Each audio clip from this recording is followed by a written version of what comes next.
Fala pessoal do nono ano, tudo bom com vocês? Eu espero que sim, tá galera? Eu vou estar trazendo aqui para vocês durante essa quarentena, esse período de isolamento social, alguns assuntos para que vocês estejam acompanhando aí da casa de vocês, para que não fiquem sem estudar, tranquilo? E o assunto de hoje é uma continuação do que nós já havíamos falado em sala de aula, certo? Lembra quando nós paramos e estávamos falando sobre o continente europeu, né? Sobre a Europa. Porém, naquele momento nós falávamos sobre os aspectos físicos da Europa, a questão ambiental, certo? Localização, a questão dos ecossistemas e a questão climática também daquele continente. Vocês lembram, né? Pois então, hoje nós vamos entrar numa outra vertente de estudo desse continente, o espaço político europeu. Então, para a gente conseguir falar, para a gente dar início a esse assunto, a falar sobre espaço político da Europa, a gente precisa primeiro entender dois termos básicos: o remembramento, certo?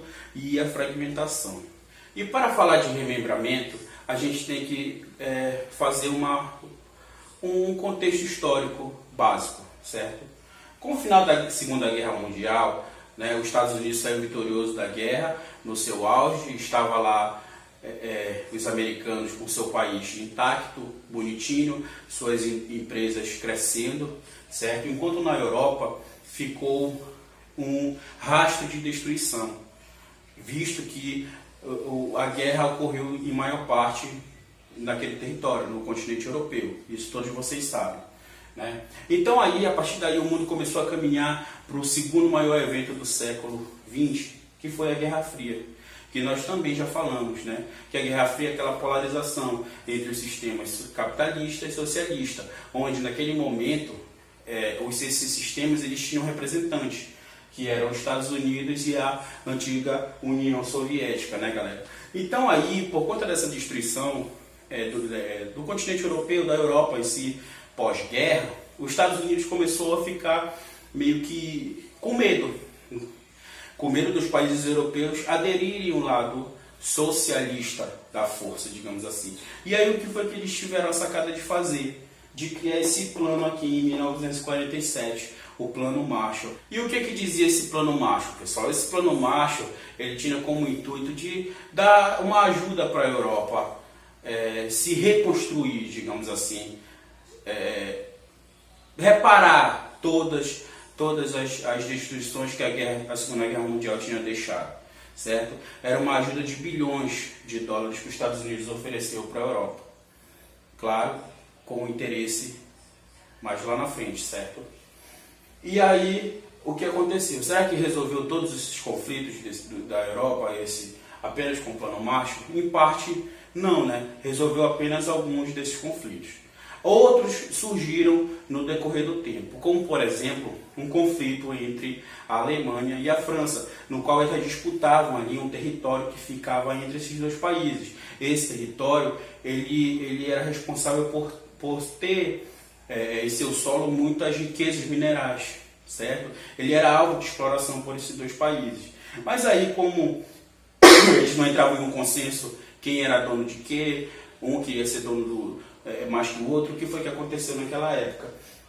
Eles firmaram um outro acordo entre si, esses dois países, para que eles pudessem explorar essa área que ficava entre a Alemanha e a França, tranquilo? E aí, alguns países, vendo que começou a dar certo, começou a se interessar por essa forma de fazer os acordos, certo?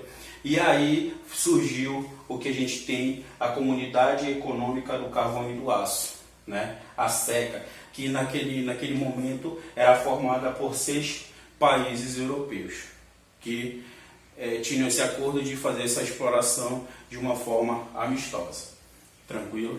Só que isso aí, a Comunidade Econômica do Carvão e do Aço começou a ser um sucesso na Europa. Os demais países que estavam de fora começaram a querer fazer parte. Opa, peraí, tá dando certo para aqueles 6 ali, eu quero entrar também, eu quero tirar o meu, né?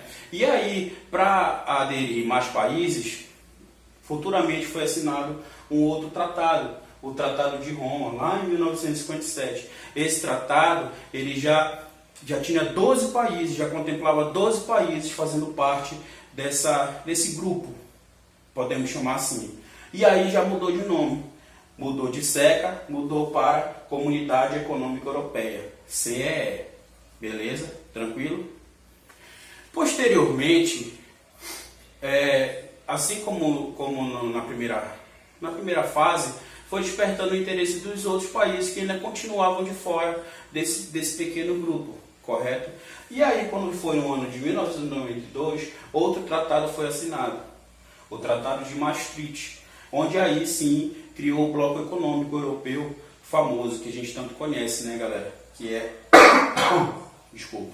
que é a União Europeia, né? É o bloco conhecido aí mundialmente, no qual eu também já havia falado para vocês em sala de aula.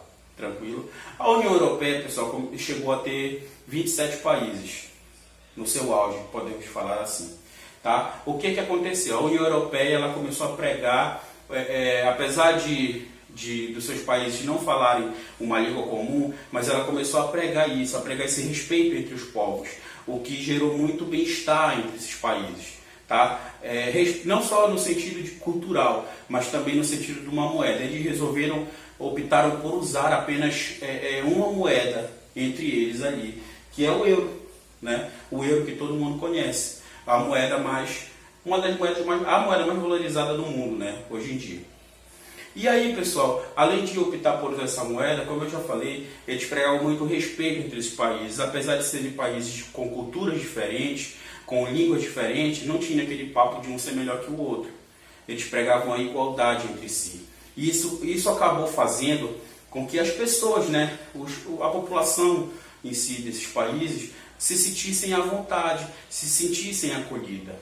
E isso tudo foi fator positivo para que a União Europeia despontasse como bloco econômico, fazendo com que a sua população, o seu povo tivesse uma vida bem tranquila, né? Um poder aquisitivo muito elevado. Beleza?